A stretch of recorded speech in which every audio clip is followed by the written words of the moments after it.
अस्सलाम वालेकुम viewers, welcome to another vlog. तो व्यूअर्स, उम्मीद करती हूँ कि आप सब खैरियत से होंगे।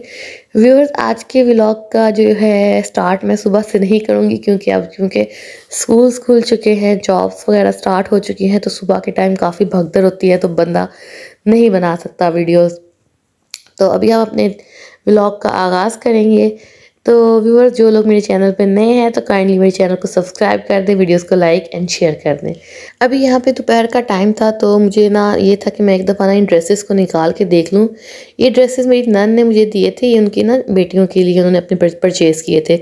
समर सीज़न के लिए उन्होंने ना उनके स्टिच करवाने थे, तो उन्हें कोई टेलर नहीं मिल रहा था, और जो टेलर थी वो बहुत ज़्यादा ना उनसे चार्ज कर रही थी।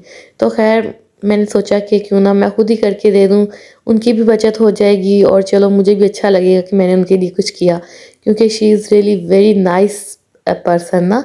तो वो बहुत ही नाइस बंदी हैं। तो मतलब जो इस तरह के लोग होते हैं ना, उनका काम करने को आपका खुद से दिल चाहता है, खुद से दिल चाहता है कि इंसान ना उनके लिए आसानी पैदा करे। तो बहुत ही प्यारे प्यारे से प्रिंट्स से। अच्छा, बच्चों के लिए जब कपड़े लेना तो हमेशा बच्चों के लिए छोटे छोटे प्रिंट्स में कपड़े लिया करें, क्योंकि जो बच्चों के कपड़े होते हैं हमेशा छोटे प्रिंट्स में ही अच्छे लगते हैं। उनके कपड़े अगर आप बड़े प्रिंट्स में बनाएंगे ना तो वो इतने प्यारे नहीं लगेंगे। तो यहाँ पे ये है कि पहले तो यही होता था कि हम ना उनके लिए लोकल मार्केट वगैरह से परचेज़ किया करते थे, तो वो उतना कपड़ा छोटा प्रिंट तो मिल जाता था लेकिन इतना अच्छा कपड़ा नहीं होता था। तो इस दफ़ा उन्होंने क्या किया है कि बाकायदा ना ब्रांड्स पे जो शर्ट्स मिलती हैं ना, उन्होंने वो शर्ट्स लेके तो वो मुझे भिजवाई हैं। इससे ये हो गया कि एक तो वो कपड़ा बड़ा अच्छा था और प्रिंट तो वैसे बहुत प्यारे थे सबके ही। लेकिन ये है कि इस तरह से शर्ट्स लेने से ना कपड़ा बहुत अच्छा मिल जाता है, क्योंकि आम लोकल मार्केट में शॉप्स पे आप जाते हो आपको पीसेस तो मिल जाते हैं जैसा आपको चाहिए होता है, लेकिन वो कपड़ा ना 2-4 धुलाइयों के बाद हो जाता है ख़राब। तो इससे बेहतर यही है कि जब कभी ऑफ़ लगता है या फिर अगर ना भी ऑफ़ लगे तो जस्ट आप शर्ट्स परचेज़ करते हो ना, सिंगल शर्ट्स, तो वो आपको बड़ी ईज़िली मिल जाती है। क्योंकि वैसे भी आजकल ऑल ओवर ड्रेसेस का ट्रेंड है, तो आप जस्ट शर्ट ले लो तो उसी में आपकी शर्ट भी बन जाती है और बच्ची का ट्राउज़र भी बन जाता है, तो बड़ा अच्छा सा एक कॉम्बिनेशन बन जाता है। तो ये एक टिप है कि बच्चों के कपड़े इस तरीके से आप बहुत ही अच्छे बना सकते हैं। इसमें कपड़ा भी आपको अच्छा मिल जाएगा, प्रिंट भी अच्छा मिल जाएगा, और वो आपका कपड़ा जो है ना वो ख़राब भी नहीं होगा, और प्राइसेस भी रीज़नेबल होती है। सिंगल शर्ट्स की प्राइसेस कोई इतनी ज़्यादा हाई भी नहीं होती। तो यहाँ पे ये काफ़ी मज़े-मज़े के प्रिंट्स थे, और मुझे था कि चलो प्रिंट्स अच्छे हैं ना तो स्टिच करने का भी मज़ा आएगा। लेकिन ये है कि अभी मैं इनको इसीलिए देख रही थी कि मुझे ना इनके साथ छोटी-छोटी लेसेस मैच करनी थी। तो मेरा इरादा था कि जितना मैं फ़ारिग होंगी तो मैं इनकी लेसेस भी साथ ही मैच कर लूँगी। लेकिन उसके लिए मुझे एक दफ़ा इनको अच्छी तरह से ना देखना था। तो यहाँ पे बस मैं यही डिसाइड कर रही थी कि किसके साथ कौन-सी लेस अच्छी लगेगी, और साथ ही ये सोच रही थी कि इनको श्रिंक भी करूँगी। तो बस ये है कि मैंने इन सारे ड्रेसेस को देखा। अच्छा, मुझे सबसे ज़्यादा मज़े का ना ये वाला ड्रेस लगा था। इसके ऊपर पेस्ट प्रिंट था और बहुत ही खूबसूरत नफ़ीस बना हुआ था ये वाला, और इसका कपड़ा भी बहुत ही अच्छा था। तो मैं सोच रही थी कि ये वाले जो ड्रेसेस हैं ना उनके लिए ईद के रेडी करूँगी, साथ में नेट के दुपट्टे और हल्की सी वो लेसेस इस तरह की लगेंगी कि वो बाकायदा ईद के ड्रेसेस की लुक आएगी ना। तो बस यहाँ पे फिर ये था कि मैंने सारे ड्रेसेस वगैरह जो थे इनको अच्छी तरह एक दफ़ा छान पटक कर ली थी, देख लिया था तसल्ली के साथ, और माशाल्लाह सारे मुझे अच्छे लगे थे। तो अब ये है कि जैसे-जैसे फिर मुझे टाइम मिलेगा तो मैं इनको थोड़ा बहुत स्टिच करती जाऊँगी, इस तरह से ना सारे इंशाल्लाह ताला स्टिच हो जाएँगे। तो ये है कि इंसान इस तरह से ना मसरूफ़ रहता है, छोटे-छोटे काम करते रहें, क्योंकि जब इंसान फ़ारिग रहता है ना तो काम हाई फ्रस्ट्रेट होता रहता है। कभी कोई टेंशन आपके दिमाग में आ जाती है, कभी बस ऑल टाइम क्या करता है कि मोबाइल पे हम लोग लगे रहते हैं। छोटे-छोटे काम इंसान ढूँढ लेना खुद से, तो ये है कि इंसान का टाइम भी अच्छा पास हो जाता है, और ये है कि किसी की हेल्प भी हो जाती है, तो इस तरह से करके चलता है। तो अभी बस मैं सोच रही थी कि इनको यहाँ पे ना श्रिंक कर दूँ एक दफ़ा, क्योंकि कपड़ों को एक दफ़ा श्रिंक लाज़मी करना होता है। ये होता है कि बाद में कपड़े जब होते हैं ना सिकुड़ते हैं, तो फिर वो जब आप सिल जाते हैं फिर तो वो छोटे हो जाते हैं, तो एक दफ़ा पहले स्टिच करने से पहले श्रिंक करना लाज़मी है। लेकिन ये है कि अब मैंने श्रिंक नहीं किए थे तो बच्चों ने जी भूख-भूख का शोर मचा दिया। तो ख़ैर उनके लिए फ्राइज़ वग़ैरह बनाए, और क्योंकि दोपहर का टाइम था तो बच्चों को काफ़ी भूख लगी हुई थी, और मैंने अपने लिए भी थोड़े से बनाए, तो फ्राइज़ तो वैसे ही बड़े मज़े के लगते हैं। तो फिर अभी मैं यही कर रही थी तो बाहर बेल हुई, एक मुझे पार्सल रिसीव हुआ था, वो लेके मैं ऊपर आ गई। अच्छा, छोटी-छोटी चीज़ें ना मुझे ज़रूरत जब पड़ती है ना तो समटाइम्स ये मुश्किल हो जाता है बंदा बाज़ार जाए और ले। तो मैं क्या करती हूँ कि प्राइसेस देख लेती हूँ, अगर तो उनकी वही प्राइसेस हों बाज़ार वाली और क्वालिटी के रिव्यूज़ भी अच्छे आए हों, तो मैं फिर उसे घर बैठे ही ना ऑर्डर कर देती हूँ। ख़ैर अभी लेके मैं ऊपर ही आई थी, दोबारा से बेल हुई, और फिर मुझे पता चला कि ना टेलर्स जो थे ना, टेलर साहब वो मेरे कपड़े लेके आए थे, तो उन्होंने स्टिच करवा के दिए थे मुझे, और तकरीबन कह लें कि पूरा महीना लग गया था मेरे कपड़े स्टिच होने में। खैर मैं साथ ही उनके लिए ना चाय वगैरह भी ले गई थी, क्योंकि ये है कि अब जब आपके घर में कोई आता है ना, बाकायदा आपको इतनी सर्विसेज देता है, इतने अच्छे तरीके से घर से लेके जाता है कपड़े और घर ही दे के जाता है, तो इतना अच्छा फील होता है, बिल्कुल वो आपकी भी आसानी हो जाती है। तो फिर ये है कि जब भी मेरी कोशिश होती है कि आए तो मैं उनके लिए चाय वगैरह लास्ट में पिलाऊँ ना उन्हें। तो यहाँ पे फिर ये है कि मैंने कपड़े लेके ऊपर आ गई थी, तो इंशाल्लाह नेक्स्ट व्लॉग में मैं आपके साथ इनकी डिज़ाइनिंग वगैरह शेयर करूँगी। तो यहाँ पे फिर मैं किचन में आ गई थी, क्योंकि अब मुझे था कि थोड़ी कुकिंग कर ली जाए। और यहाँ पे ये देख सकते हैं गाजर कटी हुई पड़ी है। अच्छा, गाजर कट करना मुझे दुनिया का ना मुश्किल तरीन काम लगता है। तो सुबह ना मेरे हस्बैंड ने ला के रखी थी गाजरें, तो पड़ी हुई थी, तो मेरी जो हेल्पर है ना आंटी, तो मैं उनको आंटी बोलती हूँ, she is really very nice person. वो इतनी अच्छी है ना, उन्होंने जब देखा ना गाजरें पड़ी हुई हैं, उन्होंने फ़ौरन पकड़ के काट दी। उन्हें भी शायद पता था कि इसको ना गाजरें काटना बहुत मुश्किल लगता है, तो मुझे इतनी खुशी हुई। मैंने कहा बस गाजरें कट गई हैं ना, तो अब तो सब्ज़ी बनाना तो कोई काम ही नहीं है। और तो मैंने जल्दी से बाकी चीज़ें वगैरह कट की, और यहाँ पे फिर मैंने ना ऑयल डाला, और इसमें हम प्याज डाल देंगे। और आज मैं बनाऊंगी मिक्स सब्ज़ी।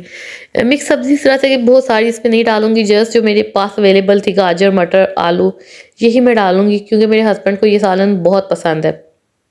तो यहाँ पे फिर मैंने प्याज रख दिए थे। अच्छा, प्याज आप जब डालते हो ना, इसको ऊपर से ढक दो ना 5 मिनट के लिए, तो प्याज इतने नरम हो जाते हैं ना, हल्के से ब्राउन बहुत जल्दी होते हैं। किसी भी चीज़ को जब आप थोड़ी देर के लिए दम दे देते हैं ना, तो वो आपका काम जल्दी हो जाता है, एज़ कम्पेयर टू जब आप ऊपर से खुला रखते हो ना, किसी बर्तन वगैरह को कुछ पका रहे हो। तो यहाँ पे बस मैंने फिर साथ साथ इसमें ऐड कर दिया टमाटर और मिर्चें वगैरह, और साथ मैंने जो है लहसुन भी इसी तरह से क्रश करके डाल दिया। उससे पहले मैंने स्पाइसेस वगैरह सारी ऐड कर दी थी। तो मेरा मसाला तकरीबन ना ऑलमोस्ट रेडी हो चुका हुआ था यहाँ पे। और ये अच्छा, मसाला तैयार करने का सबसे अच्छा तरीका यही है, और जल्दी ये है कि आप इसको ऊपर से ढक दिया करें, तो बहुत जल्दी आपका मसाला नरम हो जाता है। यहाँ पे फिर अभी मैंने आलू डाल के थोड़ी देर के लिए इनको फ्राई किया था, क्योंकि मैंने सुना है कि जो आलू होते हैं ना, इनको लाजमी ना 2 से 3 मिनट के लिए फ्राई करना चाहिए। इससे ये होता है कि जो मसाले का टेस्ट होता है ना, नमक मिर्च का, वो सही आलू के अंदर चला जाता है। आलू जो है ना आपको फीका नहीं लगता। तो थोड़ी देर उसको भूनने के बाद मैंने इसमें वो डाल दिए थे मटर और साथ ही गाजरें। तो अब मैं क्या करूँगी, इस पर थोड़ा सा पानी डाल के इसकी कर दूँगी आंच हल्की, और इस तरह से ना दम दे देना है।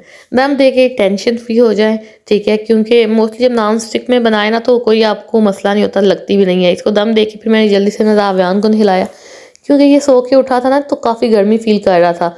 आजकल ना मौसम काफ़ी चेंज हो चुका हुआ है, तो अब मुझे लगता है कि वो मौसम आ गया कि बच्चों को ना हर 1-2 दिन बाद नहलाने वाला, या कह लेंगे अब तो रोज़ नहलाने वाला। मैंने फिर ना इसके कपड़े काफ़ी हल्के कर दिए थे, क्योंकि अब ना काफ़ी धूप बहुत ज़्यादा तेज़ होती है, और जिस एरिया में हम रहते हैं ना, यहाँ पे तो मुझे लगता है गर्मी ना बहुत ज़्यादा जल्दी आ जाती है, और काफ़ी ज़्यादा गर्मी आ जाती है।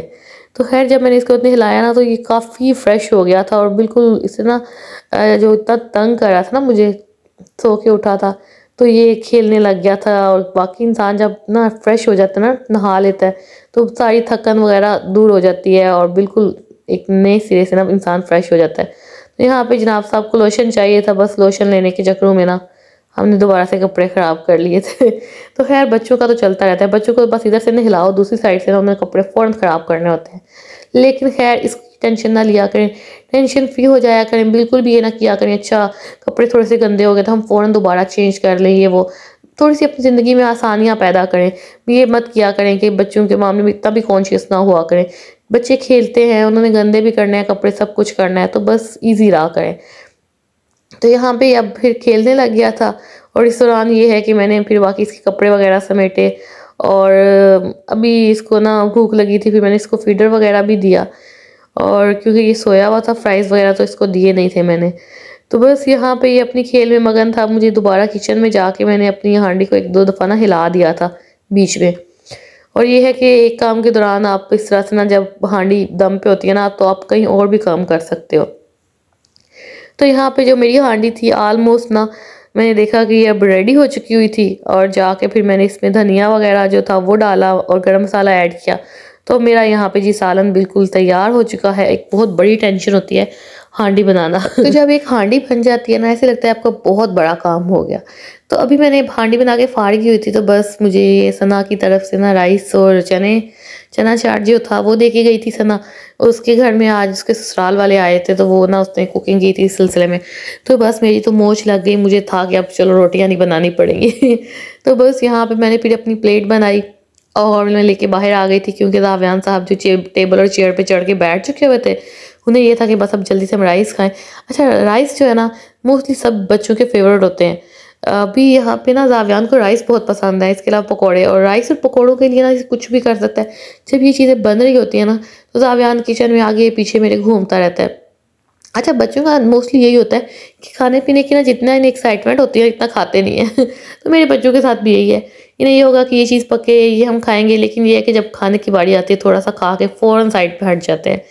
तो खैर यहाँ पे मैं जावियान को राइस खिला रही थी, मैंने खुद भी साथ ही इसके खा लिए थे, क्योंकि ये इनके बाबा आज लेट आएंगे, शाम को आना था उन्होंने। तो बस राइस वगैरह खा के मैं रूम में आई, तो यहाँ